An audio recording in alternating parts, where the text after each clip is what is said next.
Have you ever noticed how the most dangerous person in the room is almost never the loudest? When we think of dominance, power, or influence, our brains are hardwired to look for the classic signposts: high posture, rapid vocal cadence, continuous space occupation, and high-frequency interrupt behavior. We look for the predator who announces themselves. But in human behavioral metrics, the loud predator is rarely the most dangerous. They are predictable. They are reacting to their own internal pressure.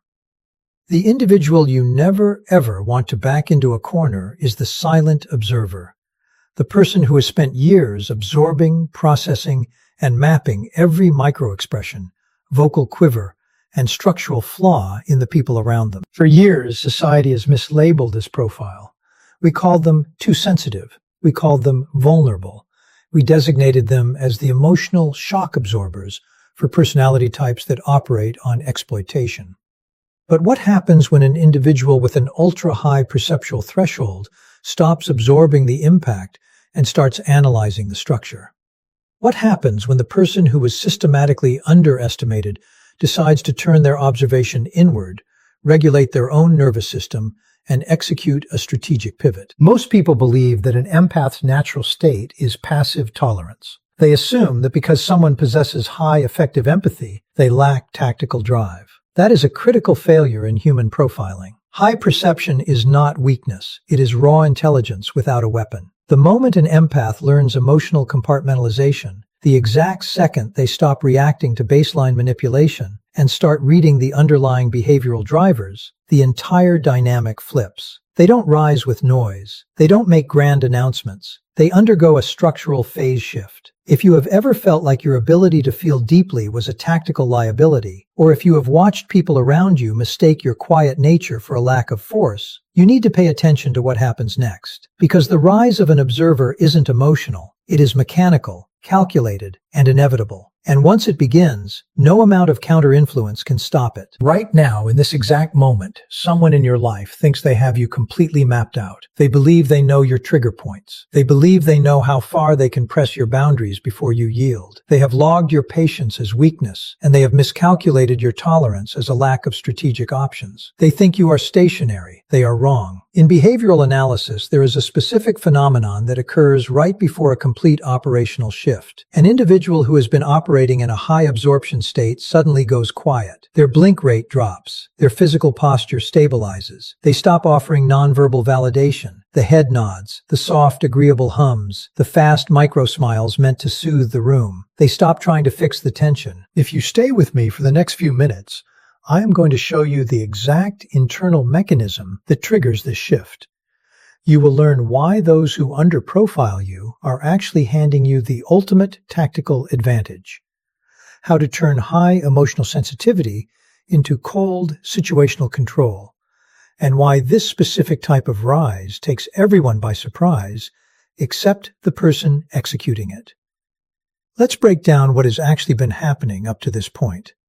When you possess high perceptual capacity, your baseline state is processing massive amounts of incoming data. You pick up on micro-frowns, subtle shifts in vocal tone, asymmetric shoulder drops, and suppressed hostility. For years, you processed that incoming data emotionally. You thought, "What did I do wrong?" Or, "How can I lower the stress in this room?" That was not a lack of power. That was an uncalibrated asset. Manipulative profiles rely entirely on that uncalibrated state. They use emotional baseline spikes, guilt, anxiety, obligation, to keep you in a reactive loop. As long as you are reacting to the noise, you cannot analyze the signal. But then something subtle happens. The baseline changes. You reach a threshold where the emotional noise stops registering. You don't get angry. You don't raise your voice. Raising your voice is a stress response. It tells the other person that they still control your nervous system. Instead, your heart rate slows down. Your vocal pitch drops slightly to a neutral register. You stop explaining yourself. When an empath stops explaining, the entire dynamic breaks. Why? Because explanation is an attempt to seek alignment. The moment you stop seeking alignment, you signal that you no longer require external validation to anchor your reality. You have shifted from an emotional node to an objective observer. From an observational stance, everything changes. You see the manipulator's behavior not as a threat, but as a script. You see their aggression as an overcompensation for low internal control. You see their guilt trips as cheap lever pulling. And once you see the lever, it loses 100% of its mechanical force. This is the rise no one saw coming. People expect a fight. They expect a confrontation, an emotional breakdown, or a grand exit speech. They do not expect absolute, calibrated calm. They do not expect you to look directly into their eyes, process their attempt at control, and simply walk away without offering a single bite of emotional feedback. The rise of the observer is not loud. It doesn't require a podium, an argument, or revenge.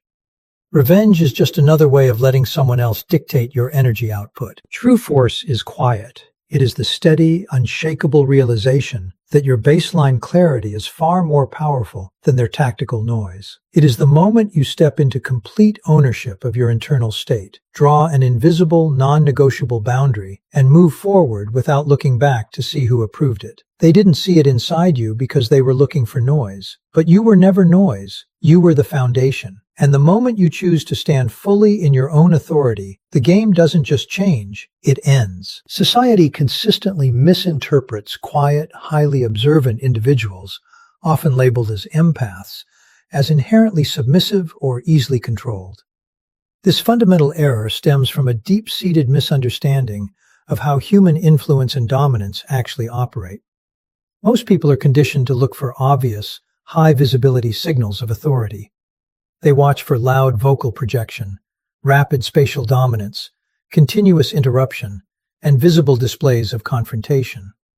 Because an individual with high baseline empathy does not lead with these aggressive behaviors, external observers assume a total lack of tactical force.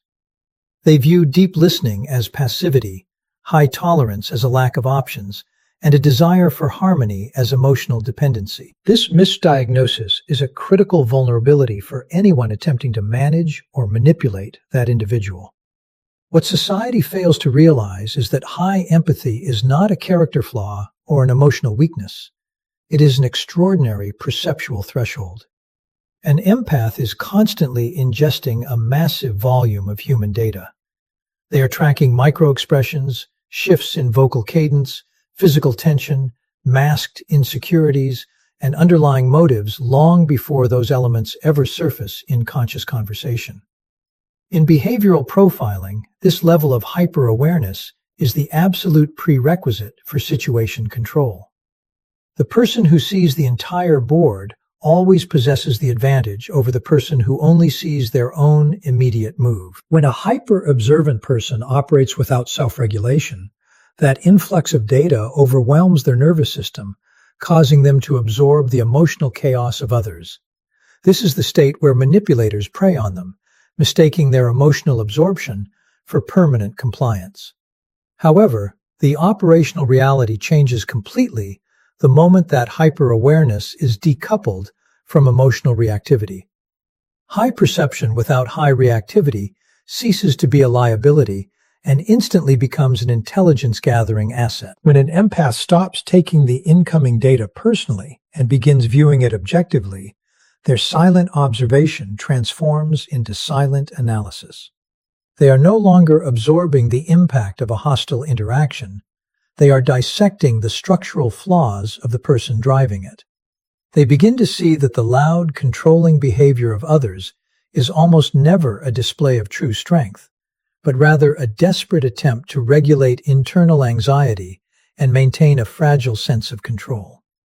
The observer maps every lever, every trigger, and every insecurity that the aggressive profile uses to mask their own instability. This is why mistaking high observation for submissiveness is such a massive tactical miscalculation. The aggressive individual foolishly believes they are steering the dynamic simply because they are making the most noise. In reality, they are handing the quiet observer a complete blueprint of their psychological mechanics. The empath is not backing down.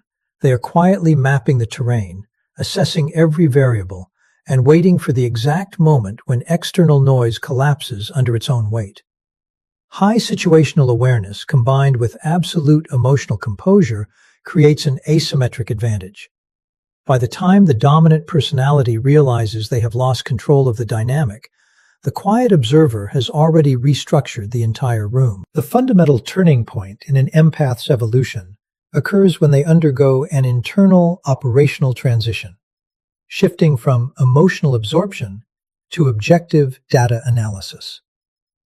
In the early stages of high perceptual awareness, an individual processes every external signal, a sharp tone, a sudden withdrawal, an unspoken hostility, through their own emotional center.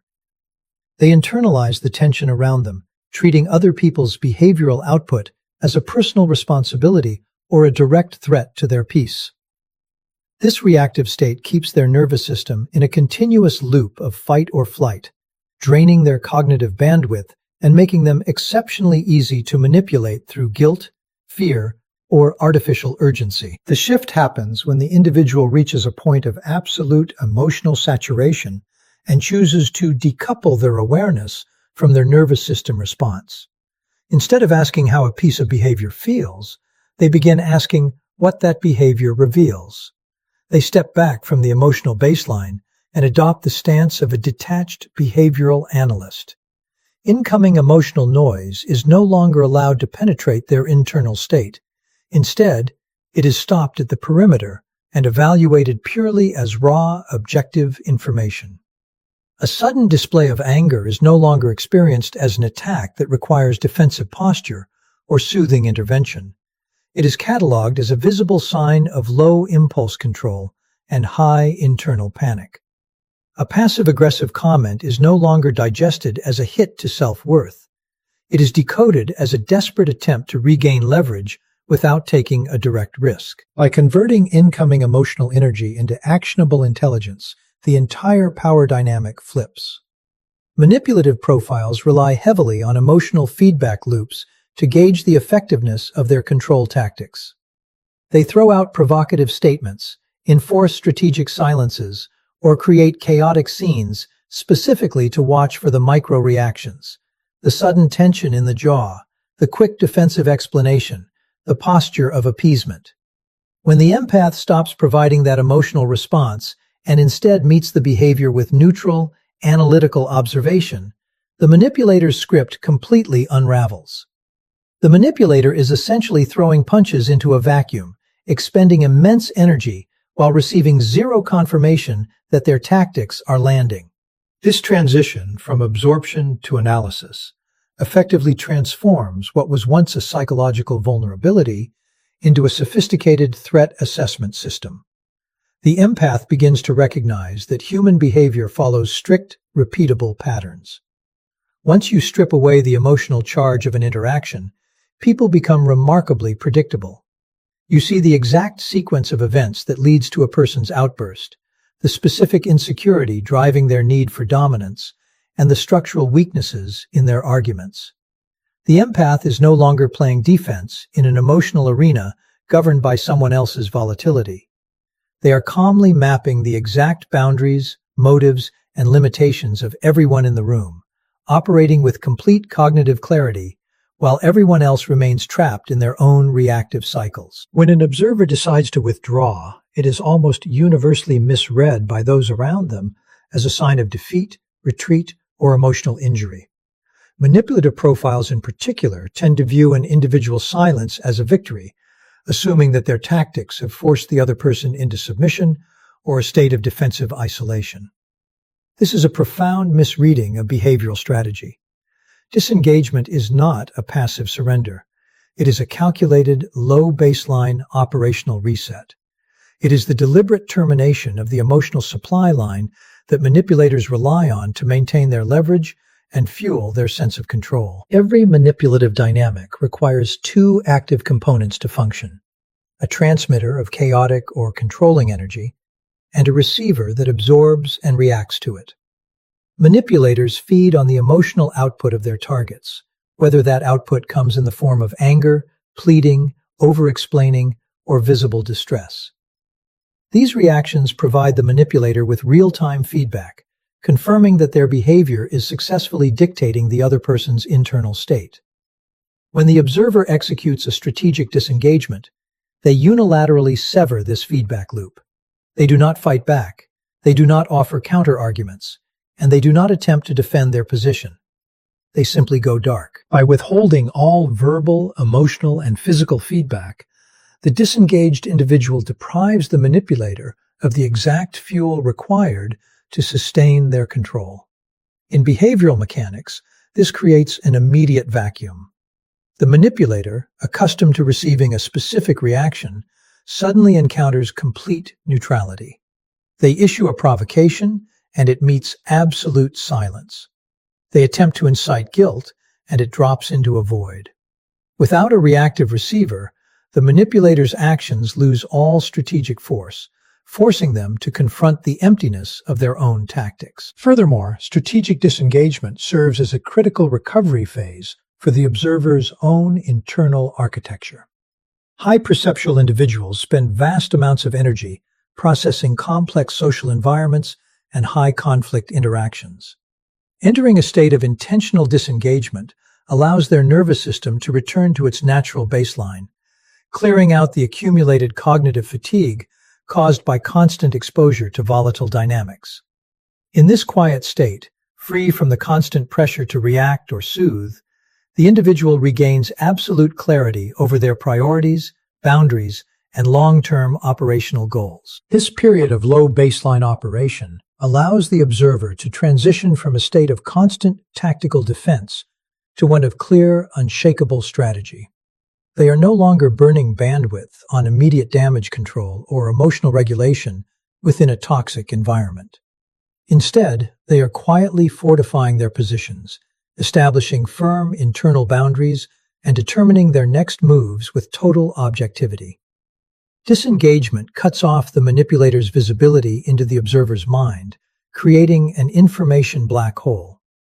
While the outside world assumes the quiet individual has given up, the reality is that they have simply stepped outside the arena to recalibrate their strength, leaving the hostile actor swinging blindly in the dark. True personal force is routinely confused with outward aggression. But in behavioral analysis, aggressive posture is almost always a sign of high internal vulnerability. When an individual relies on loud vocal variance, rapid speech, physical posture expansion, and explicit confrontation, they are attempting to manually force control over an environment they fundamentally do not trust. They are expending massive amounts of physiological energy to project a version of strength that masks an unstable internal baseline.